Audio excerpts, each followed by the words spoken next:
শুভ সন্ধ্যা বন্ধুরা। আমি কয়েকদিন ধরেই ব্ল্যাক ম্যাজিক নিয়ে কথা বললাম। আজকে আমি ঐশ্বরিক শক্তি নিয়ে কথা বলবো। ঐশ্বরিক শক্তি বা ঐশ্বরিক কোনো শক্তি ঠিক নয়, একটা ঐশ্বরিক ব্যাপার স্যাপার নিয়ে আর কি কথা বলবো। আর চরচর করছে গলটা, তো আমি এই নিয়ে কথা বলবো। মুশকিলটা হচ্ছে, যদি কেউ কমেন্টে আপনারা কিছু লিখতেন, কিছু জানতে চাইতেন, তাহলে আমার সুবিধা হতো, কোনো প্রশ্ন থাকতো। এতগুলো যে ভিডিও করেছি, দেখেছেন অনেকেই 2 মিনিট 4 মিনিট করে, 3 মিনিট 1.5 মিনিট দেখেছেন। যারা পুরো দেখেছেন তাদের মধ্যে একজন অন্য একটা নিয়ে ইয়ে করেছিলেন, তো তার কোনো প্রশ্ন ছিল না। তো কেউ কোনো প্রশ্ন বা কোনো কথা থাকলে বললে সেইটা বেশ করে বলতে আবার সুবিধে হয় আর কি। তো যাই হোক, আমি আজকে ঐশ্বরিক শক্তি নিয়ে কথা বলবো। তো একটা বলেছি যে ব্ল্যাক ম্যাজিকের সময় কথাগুলো বলেছি যে নেগেটিভ এনার্জি নিয়ে কিছু মানুষ জন্মায়। শুধু মানুষ না, পশুদের মধ্যেও এরকম নেগেটিভ এনার্জি নিয়ে জন্মায়, এরকমও আছে। পশুরাও তো ওই 84 লক্ষ যোনি ধরেই আসছে, তারা পশু হয়ে রয়েছে। হয়তো কখনো মানুষ ছিল, আবার পশু হয়ে গেছে, কারণ মোহ যায়নি, বুকা পান যায়নি, ওই জন্যই হয়ে গেছে। তো এবার আমরা 84 লক্ষ যোনি পেরিয়ে একবার মানুষ হই। একবার ওই মানুষের মধ্যে যদি আমাদের কর্ম আমরা ঠিক করে যাই, তাহলে সেই কর্মটা নির্ধারণ করে আমি আবার জন্ম নেব কি, এক তো জন্ম নেব কি নেব না। আর যদি জন্ম নিই তাহলে মনুষ্য জন্মই নেব না অন্য কোনো পশু জন্ম নেব, তো সেইগুলো নির্ধারণ করে। তো মানুষ হয়ে যখন জন্মেছি, তখন আমার কাজটাই হচ্ছে যে ঐশ্বরিক পথে থাকা বা যাওয়া।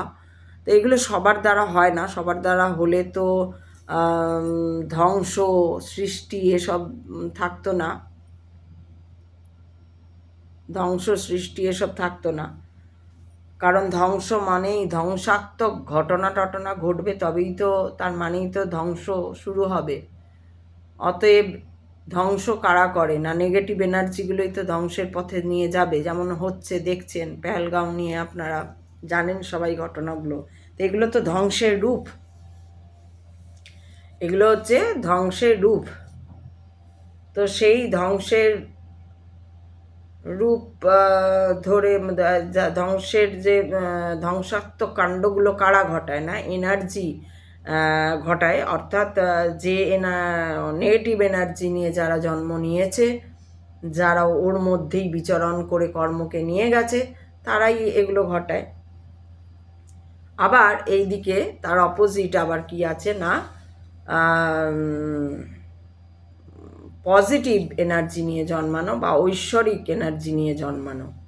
অর্থাৎ তারা প্রথমে তাদের জন্মের পরে পরেই তো হয় না, কেউ কোনো কোনো মানুষজন হয় যারা বা জীব হয় যারা অল্প সময় থেকেই, মানে জন্মের কিছু পর থেকেই তারা কি বলে,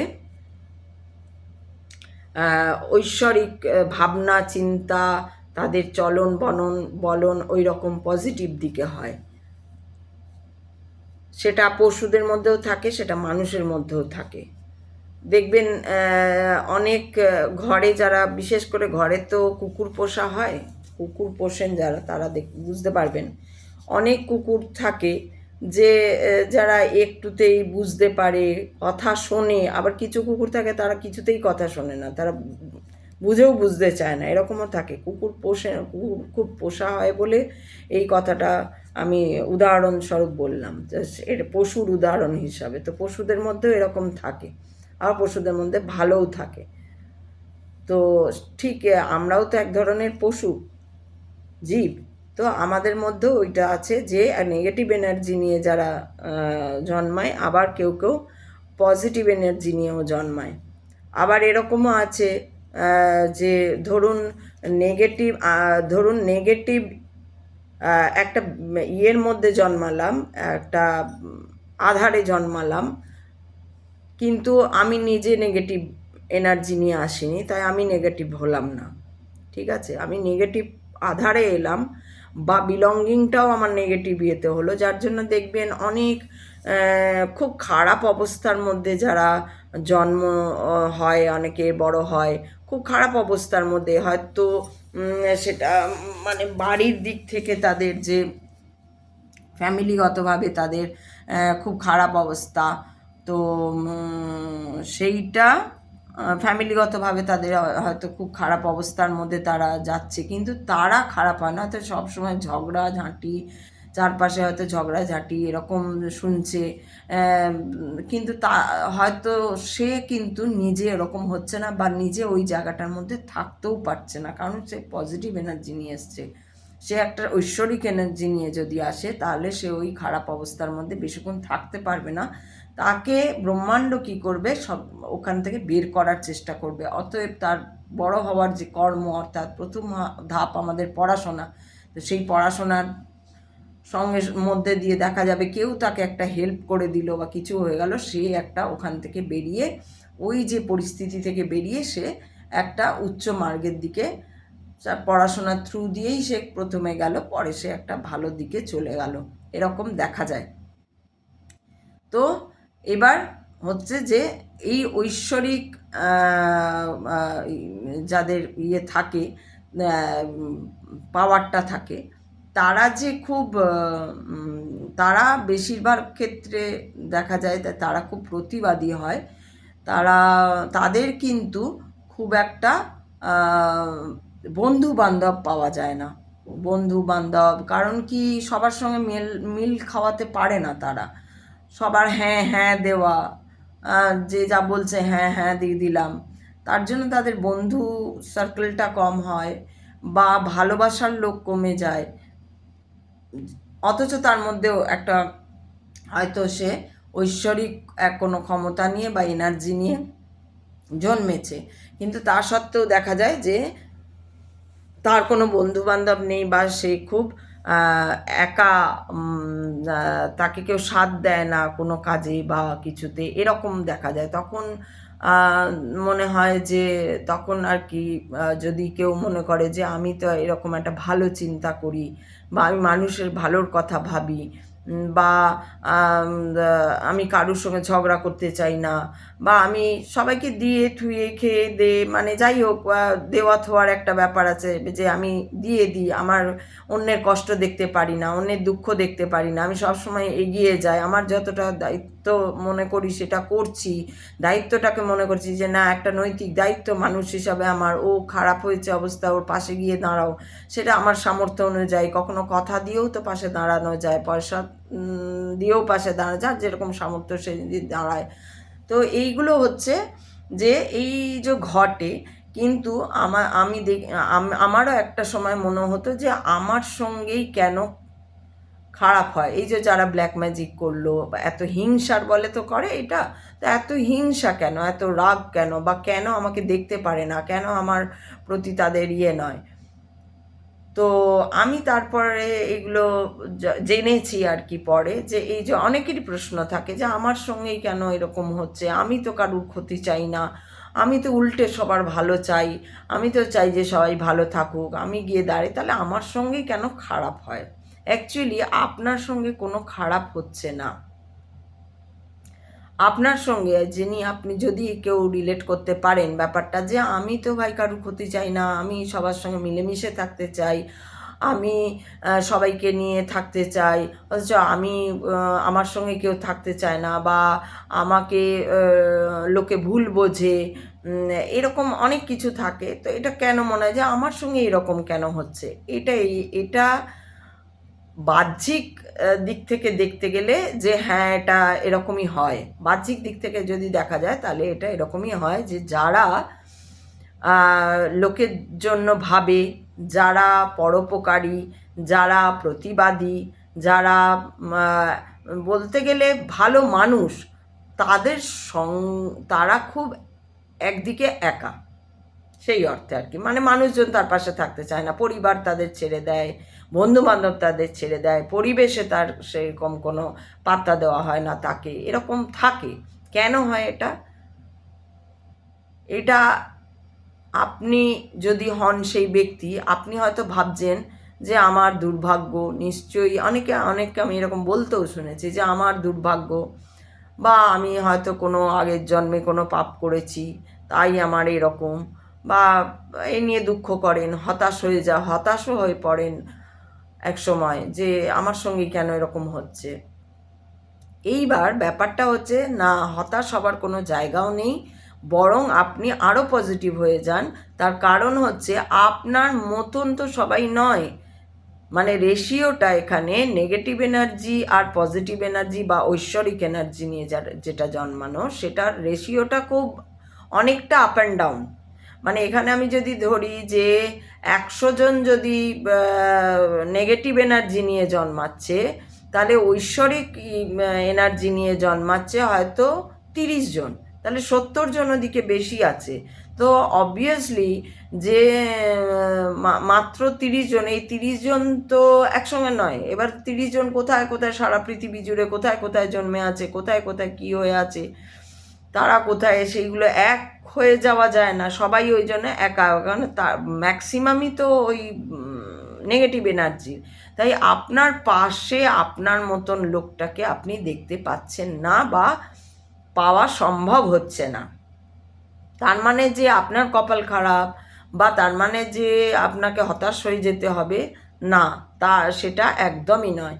বরং আপনি এই ভেবে পজিটিভ থাকুন যে আপনার মতো সবাই নয়।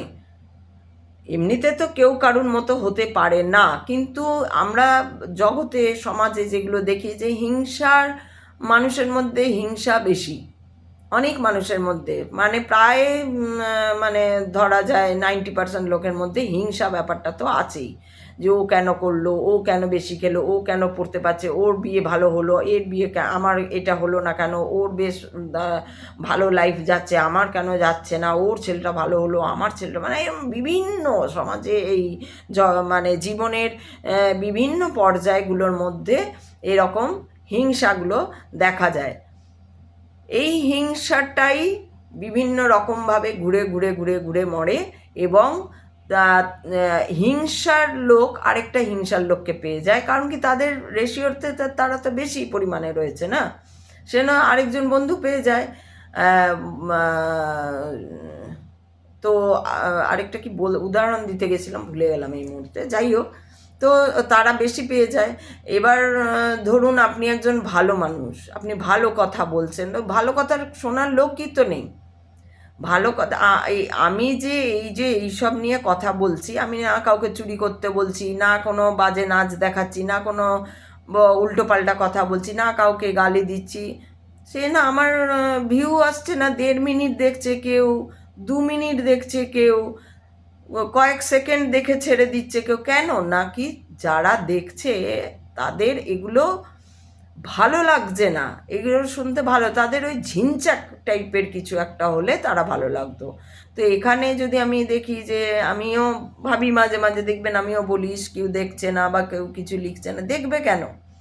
কারণ কি, তাদের মধ্যে তো জানার আগ্রহ বা এইসব জানার আগ্রহ নেই, তাদের মধ্যে ঐশ্বরিক চিন্তাভাবনা বা ঐশ্বরিক ভগবানকে নিয়ে কোনো চিন্তাভাবনাই তাদের মধ্যে নেই। ভগবান আদৌ আছে কি নেই সেই বিষয়ে তারা কনফিউজ, তারা জানতেও চায় না, অনেকে জানতেও চায় না, অনেকে একদমই সে মূর্খের মতো বলে দিল না, নেই, এসব ফালতু।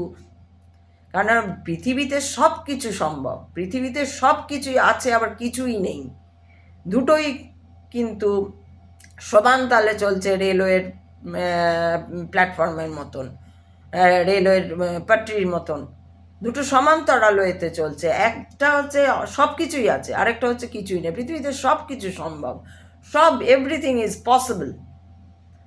তো সেই জন্য হচ্ছে যে যারা বলে দিচ্ছে যে না না এসব ভগবান নেই, তারা দেখবে না, যাদের মনে হচ্ছে দূর এ আবার কি জানে, এটা কে নতুন মনে হচ্ছে, কি জানে কি না, দেখবো না, কি বকবক করছে, ছেড়ে দিল। তার মানে কি, তার মধ্যে ধৈর্য নেই, তার মধ্যে শোনার আগ্রহ নেই, তার মধ্যে যে পৃথিবীর যে কত রকম রহস্য রয়েছে সেই সব রহস্যের মধ্যে দেখি তো কি বলছে, দেখি তো কতখানি ঠিক বলছে বা ভুল বলছে, যে ভুল বললেও তাকে ধরা, যে না আপনি তো এটা একদম ভুল বলছেন, এটা তো হয়ই না, কারণ তার ধৈর্যই তো নেই। এই সব বিষয়, ঐশ্বরিক বিষয়, ভগবানের বিষয়, রিয়ালিটির বিষয়, তার তো ধৈর্যই নেই যে রিয়ালিটিকে দেখব কি হচ্ছে, কোথায় খেলাটা হচ্ছে, কোথায় লীলাটা হলো, এটা কোনটা লীলা, এইগুলোকে বোঝা যে ঈশ্বরের লীলা কোনটা, লীলা কেন বলা হয়, এই যে এইসবের উপর তার একটা নেগেটিভ এনার্জি যে থাকবে, তার কোনো ইচ্ছেই জাগবে না। সে সবসময় খাওয়া দাওয়া, মানে একটা বাহ্যিক ব্যাপার স্যাপারগুলো নিয়ে, খাওয়া দাওয়া, যা মায়ার জগতে যা কিছু চলছে, হ্যাঁ, সেই সব নিয়ে তারা সবসময় পড়ে আছে। কে কত টাকা করলো, কে কিভাবে টাকা করলো, কে ইয়ে করলো, কে কোথায় বেড়াতে গেল, কে কি করলো, এই সব নিয়ে যদি বলা হয়, আর কে কত নিজেকে নিজে পেটাতে পারে, আমার ছেলে এই করলো, আমার স্বামী এই করলো, আমি এই করলাম, আমি চাকরি করি, আমি অমুক করি, আমি এত টাকা রোজগার করি, এই যাদের মনোবৃত্তি অর্থাৎ মায়ায় যারা ডুবে রয়েছে, তারা অবভিয়াসলি রিয়ালিটির দিকে আসবে না। হ্যাঁ, তাও মনে হয় যে মানুষ জাগুক। এই যে দেখি এক একটা ভিডিওতে যে কোনো একটা ভালো পোস্ট হলে দেখি সবাই বলে হ্যাঁ ঠিক বলেছেন। এই যে আজকে একটু মানে একদিন দেখি তো এরকম পোস্টগুলো, ভালো ভালো পোস্ট আসে যে যারা মানুষকে কাঁদাচ্ছে তারা কোনো দিন অমুক হতে পারবে না, হ্যান ত্যান, হ্যাঁ একদম ঠিক বলেছেন, একদম খুব ভালো, প্রচুর কমেন্ট। তাই যদি হয়, সত্যি কি অতগুলো কমেন্ট, ধরুন হাজারটা লোক কাউকে ঠকায়নি কোনো দিন? হাজারটা লোক যদি কমেন্ট দিয়েছে না একদম ঠিক বলেছেন, যারা কাঁদায়, যারা অমুক করে, ঠকায়, তারা কোনো দিন ভালো মানুষ হয় না, বা আমি একটা এক্সাম্পল বলছি যে এরকম যারা পোস্টগুলো দেন অনেকে, তিনি যে একদম সঠিক পথে রয়েছেন, তাহলে তাঁরাই তো রিয়েলিটির কথাগুলো আগে শুনবেন, তাদের নামগুলোই তো এখানে অন্যান্য এই সব যারা রিয়েলিটির কথা বলছে তাদের নামের মধ্যেও ওগুলো দেখতে পাবো, কেন দেখতে পাই না? তার মানে ওই কথাটা উনি ভালো সাজাচ্ছে। এই যে নেগেটিভ যারা হয়, মায়ায় যারা থাকে, মায়ের জগতে যারা ডুবে থাকে, তারা হচ্ছে সবসময় দেখাতে চায়, শো অফ করতে চায় যে আমি ভালো, আমি সুন্দর, আমি অমুক। এই জন্য খুব সেজে গুজে মেকআপ করে ভিডিও করছে। ভিডিওর আবার এই যে আমাদের ফোনে কত কিছু আবার আছে না, ওই সব যাতে এই যে গালের দাগ ফাগ দেখা যাবে না, কি বলে, এইসব দাগ উঠবে না, একদম প্লেন উঠবে, এইসব কী সব করে, ওই সব করে ফটো তোলে। বয়স হয়ে গেছে তাও বাচ্চার ফটো দিয়ে, বাচ্চার মতন যাতে মুখটা দেখায় ওরকম দিয়ে রেখেছে। আপনি দেখলে হয়তো ভাববেন কত আর বয়স হবে রে, 28-30 হবে, তারপরে দেখলেন না সে 65 বছর বয়স তার, এরকম আর কি। তো এগুলো কেন করছে? কেন আমি চাইছি যে আমাকে 50 বছর বয়সে আমাকে এখন দেখাক মোটামুটি 22 বছরের মতন, কেন আমি চাইছি? এটা কোন কোন আত্মা বলছে? এটা কে বলছে? এটা মায়ার জগৎ বলছে। এটা মায়ার জগতের যে খেলা, সেই খেলা তোমাকে ওই দিকে টানছে যে না আমাকে যেন 22 বছর 28 বছরের মতো দেখতে হয়, আমার 50 বছর হয়ে গেল, এখন দাগ ভাগ এসব পড়ে যাচ্ছে, বুড়ি বুড়ি দেখতে লাগছে, হ্যাঁ, আমাকে যেন না লাগে, আমার যেন একদম মনে হয় যে 22 বছর 28 বছর 30 বছর বয়স, আমি ওই রকমভাবে ফটো তুলে ওইখানে ডিপিতে দিয়ে দেবো, লোকে ভাববে। এইগুলো হচ্ছে মায়ার ভাবনা, মায়ার খেলার মধ্যে ডুবে থাকা। আর ঐশ্বরিক যারা এনার্জি নিয়ে জন্মায় বা ইয়ে নিয়ে জন্মায়, তারা হচ্ছে এই ধরনের মায়ার খেলাকে তারা প্রথমে তো বুঝতে চেষ্টা করে, তারপরে বুঝতে শুরু করে, তারপরে যদি বুঝতে পারলো যে হ্যাঁ সবই এ তো মায়ার খেলা, এগুলো বুঝতে সময় লাগে, এগুলো একদিনে হয় না। এমন নয় যে আজকেই আমি বুঝে গেলাম, কালকে আমি ভেবেছিলাম হ্যাঁ এ তো মায়া, বা এই যে মুখে বলছে, অনেকে সবাই বলে, কারণ জানে, কিন্তু সবাই সবটা ঠিকঠাক জানে সবাই, কিন্তু জানা আর নিজে করা বা মানা, মেনে নেওয়া যে হ্যাঁ এটা মায়া, আমি ওদিকে যাব না। আমাকে কেউ বললো আপনাকে খুব সুন্দর দেখতে, আর আমি গলে গেলাম একদম, সেটা নয়।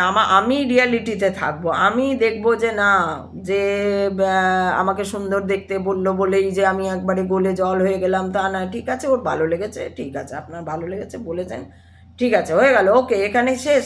আমার কোনো এখানে ভেতরের কোনো আমার কাজ করবে না যে আমাকে সুন্দর দেখলো বলে। আর আমাকে যদি বাজেও দেখতে বলে, সেখানেও আমার কোনো যে আমাকে বাজে বলে দিল, হ্যাঁ এরকম না, সেটাও কোনো কাজ করবে না। এই তো আপনাকে বুড়ি বুড়ি দেখতে লাগছে, একজন দেখেছিলাম বলেছে, একজন সেলিব্রিটিকে কে একজন কমেন্টে লিখেছে নাকি এবার আপনি বুড়ি হয়ে গেছেন, সে এবারে রেগে একবার তাকেও দিয়েছে কী সব লিখে। তা হ্যাঁ, সে বুড়ি হয়েছে, তারও 50 বছর বা 55 বছর বয়স হয়েছে। এবার তারা সেজে গুজে মেকআপ টেকআপ নিয়ে থাকে, কিন্তু তবু তো বোঝা যায় গলার এই যে এই দেখে, এই যে দাগ দেখেই বোঝা যায়, দাগ, গলার দাগ দেখে বোঝা যায়। এগুলো তো কিছুটা স্ট্রাগলের দাগ পড়ে, আমার যেমন স্ট্রাগলের দাগ আছে। যাদের স্ট্রাগল নেই তাদের খুব ভালো জীবন কাটিয়েছে, স্মুথলি কাটিয়েছে, তাহলে দাগগুলো থাকে, কিন্তু দাগগুলো খুব ডিপ হয়ে যায়। এবং এই যে একটা একটা অদ্ভুত একটা দাগ পড়ে, যেগুলো যারা দেখতে জানে তারা জানে, এগুলো দেখলেই বোঝা যায় যে কত বয়স হয়েছে। আমি যদি এখন যতই 30 বছর, 28 বছর, 36 বছর সেজে থাকি, হ্যাঁ কেউ হয়তো বলবে যে 55 হয়ে গেছে, কেউ 60 বলবে, বা কেউ 48 বলবে, কেউ এরম বলবে, কিন্তু ওই আর কি কাছাকাছি অ্যাপ্রক্সিমেটলি একটা বলবে, যেটা মোটামুটি হ্যাঁ ধরা যায়, আচ্ছা ঠিক আছে চলো এরকম হয়ে গেছে। কিন্তু আমাকে কেউ 35 বলবে না, তো যাই হোক এরকম 38 বলবে না, 40 42 বলবে না। তো 42-এও ওই এই গলার এইটা আসে না, ঠিক এই 48 থেকে 50-এর মধ্যেই এই গলার দাগটা চলে আসে, যেটা লক্ষ্য করলে দেখা যাবে। কথা বলতে গেলে ওই দাগটা আসে, এই দাগটা যত বয়স বাড়বে তত দাগটা বাড়তে থাকবে। কথা বলতে গেলে এই যে এটা হচ্ছে, এতে যে দাগটা আসছে, এটা যত বয়স বাড়বে তত এই দাগটা বাড়তে থাকবে, আপনা আপনি হবে, ওটাকে থামার কোনো মেকআপেও থামানো যাবে না। যখনই কথাও নিঃশ্বাস নিয়ে কথা বলবে তখনই ওইগুলো আসবে, তখনই বোঝা যাবে এর বয়স হয়েছে, যতই সে বয়স লুকাক। আছে এরকম অনেক আছে যে বয়স লুকায়, এইগুলো সব মায়ার খেলা, বয়স লুকানো। তারপরে মানে কি নিজের কাছে নিজের বয়স লুকোচ্ছি আর কি, মানে নিজেদের লোকের কাছেই বলছি আমার এত কম বয়স, বা নিয়ে বোঝা যাচ্ছে। আমি এখন যদি বলি আমার বয়স 45 বছর, 45 বছর, আমার তো গলা যদি কেউ দেখতে জানে তাহলে তো হ্যাঁ এইটা, এই দাগগুলো আমার স্ট্রাগলের দাগ, এই যে এই দাগগুলো, এই যে এখানে খোঁদা খোঁদা, এগুলো হচ্ছে স্ট্রাগল, প্রচণ্ড 15টা 20টা বছর স্ট্রাগলের দাগ এগুলো। কিন্তু এই যে এটা করছি, এটা হচ্ছে আমার হ্যাঁ 50 হয়েছে, এটা দেখলেই বোঝা যাবে 48 থেকে 50-এর মধ্যে এই দাগগুলো আসবে। তো এইগুলো হচ্ছে অন্য ইয়েতে চলে গেলাম আমি, ঐশ্বরিক ক্ষমতা নিয়ে, ভগবান নিয়ে বলতে বলতে। তো যাই হোক, এটা হচ্ছে কথা। আর ঈশ্বর আছে কি নেই এই কথাটার মধ্যে আমি বলবো, একবার এইটা বিশ্বাস না করে ফেললে কিছুতেই বোঝানো যাবে না। কোনো প্রশ্ন, কোনো মানে অহেতুক কৌতূহল বা কোনো প্রশ্ন, যে যে যত প্রশ্নটা যদি জেনুইন হয়, তাহলে সেই প্রশ্ন তোমাকে ভগবানের দিকে পৌঁছাবে, ভগবানই তোমাকে দেখিয়ে দেবে, প্রশ্নগুলোর উত্তর পাইয়ে দেবে। ব্রহ্মাণ্ড সবসময় সাইন দিচ্ছে, আমি যেটা বলি ব্রহ্মাণ্ড সবসময় সাইন দিচ্ছে। তুমি প্রশ্ন করবে, ব্রহ্মাণ্ড সবসময় তোমাকে সাইন দিচ্ছে যে উত্তর তুমি ওখানেই পেয়ে যাবে। আর একটা হচ্ছে যে হুট আউট করে দেওয়া, না মানা, ভগবানকে ভগবান বলে কেউ নেই, না মানা, এরা মূর্খরা। কারণ ভগবান মানে কি, আমি তো বারবারই বলেছি, বায়ু জল অগ্নি পৃথিবী, এরাই হচ্ছে ভগবান, 5টা এলিমেন্ট। তো অতএব হাওয়া আছে, মাটিও আছে, জলও আছে, অগ্নি আছে, কোনোটা ছাড়াই আমাদের চলে না। এটাই ভগবান, এটাই ব্রহ্মাণ্ড। আরও ব্রহ্মাণ্ড তো শুধু এইটুকু না, আরও বিশাল। তো এত গ্রহ নক্ষত্র গ্যালাক্সি সবই কিছুই রয়েছে এর মধ্যে, এই সূর্য চন্দ্র সমস্ত কিছু, এক একটা গ্রহের আবার কতগুলো করে চন্দ্র, পৃথিবীর একটা, কিন্তু অন্যান্য গ্রহের তো আরও বেশি করে চন্দ্র, সেইগুলোর সবই তো এই ব্রহ্মাণ্ডের মধ্যে রয়েছে। সমস্ত কিছুরই একটা এফেক্ট রয়েছে, সমস্ত কিছুরই একটা কারণ রয়েছে। এইটা খুঁজে না বার করে আমি যদি একবারে হুট আউট করে দিই যে আমাকে খুঁজতে হবে, আমাকে খোঁজার দিকে পা দিতে হবে, তবেই আমি ভগবানকে চিনতে পারবো বা নিজেকে চিনতে পারবো, একই কথা। কারণ আমার মধ্যেই সে রয়েছে, কারণ আমার মধ্যেও 5টা এলিমেন্ট রয়েছে, আর আমি ওই 5টা ব্রহ্মাণ্ডের যে 5টা এলিমেন্ট তার মধ্যেই আমার সৃষ্টি। তাই অবশ্যই আমি যদি চেষ্টা করি আমি চিনতে পারবো। তাই ভগবানকে চেনার দিকে বা ঈশ্বরকে চেনার দিকে বা নিজেকে, একই কথা, নিজেকে চেনার দিকে যদি আমরা মন দিই, তাহলে আমরা এই যে বাহ্যিক যে এত লড়াই, এত সমস্যা, এত এর থেকে বেরিয়ে এসে একটা জায়গায় দাঁড়াতে পারবো। অন্তত আমরা চেষ্টা তো করি দাঁড়াতে, এরপর ব্রহ্মাণ্ড জানে কি হবে আমার সঙ্গে। আমি তো নিজে জানি না আমার সঙ্গে কি হবে, আমি মানুষটার সঙ্গে কি কি ঘটনা ঘটবে, কত ভালো ঘটনা ঘটবে বা খারাপ ঘটনা ঘটবে, ধসে পড়ে যাব না আচারকে মরবো, না কি বিক্রি হব, না বড়লোক হব, ধনী হব, সে যা হব তাই হব। সেটা আমার একটাই মানুষ হিসাবে, জীব হিসাবে আমার একটাই কর্ম থাকবে, যখন মানুষ হয়ে জন্মেছি তখন ওই পথেই যাও, তখন ঈশ্বরকে, ভগবানকে খোঁজো বা নিজেকে খোঁজো, নিজেকে খুঁজে বার করো যে কে আমি আর কেন এই যে আমার সৃষ্টি হলো, এই প্রশ্নটা ফেলে শুধু এগিয়ে যাও, তাহলে মানে জীবনটার মানে খুঁজে পাবে, তাহলে জীবনটার মানে খুঁজে পাবে। আজকে এইটুকুই রাখি, আবার কালকে অন্য কোনো এই টপিক নিয়ে আবার কথা বলবো, কেন এইগুলো নিয়ে কথা বললে এইটুকু সময়ের মধ্যে হয় না, তো সেই জন্য এইটুকু সময় নিয়ে কথা বলা যায় না। সেই জন্য আমি আবার পরে আসবো। সবাই ভালো থাকবে, খুব আনন্দে থাকবে, নিজেকে ভালো জায়গায় মানুষ হিসাবে, যেহেতু মানুষ হয়েছো, মানুষ হয়ে জন্মেছো, তাই মানুষের মতো হও, মানুষের মতো ব্যবহার করো। সেটাই আমি বলার আমার উদ্দেশ্য, যে প্রত্যেকটা মানুষ মানুষ হোক, কোনো ভেদাভেদ না থাকুক, কোনো কিছু না থাকুক। হ্যাঁ, সতর্ক থাকো, অবশ্যই ধ্বংস আছে, সৃষ্টি আছে, ধ্বংস সৃষ্টি যেমন হয়েছে ধ্বংসও আছে, সেই দিকেও খেয়াল রাখো।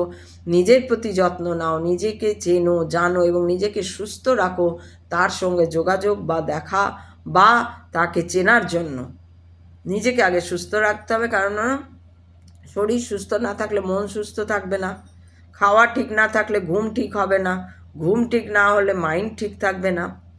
একের সঙ্গে একটার সঙ্গে একটা লিঙ্ক আছে। তো ওই জন্য আজকে এইটুকু বললাম, আবার কালকে আবার অন্যরকম না, এটা নিয়েই আর কি অন্য কথা বলবো, আরও কথা বলবো, সেই ভিডিও নিয়ে আসবো। আমি অনুরোধ করব, যদি কারোর কোনো প্রশ্ন থাকে, যদি কোনো কথা থাকে বলতে পারো, প্রশ্ন করলে বা কিছু জানতে চাইলে জানতে পারো, তাহলে কি হয় আমার বলার একটা জায়গা পাওয়া যায়, বা আমিও ভেবে দেখে একটা বলতে পারি কিছু। তো সেই জন্য আমাকে যদি কেউ কিছু জানতে চাও আমাকে প্রশ্ন করতে পারো, বলতে পারো। ভালো থেকো, আনন্দ থেকো, সবাই খুব ভালো থেকো। আসছি, টাটা।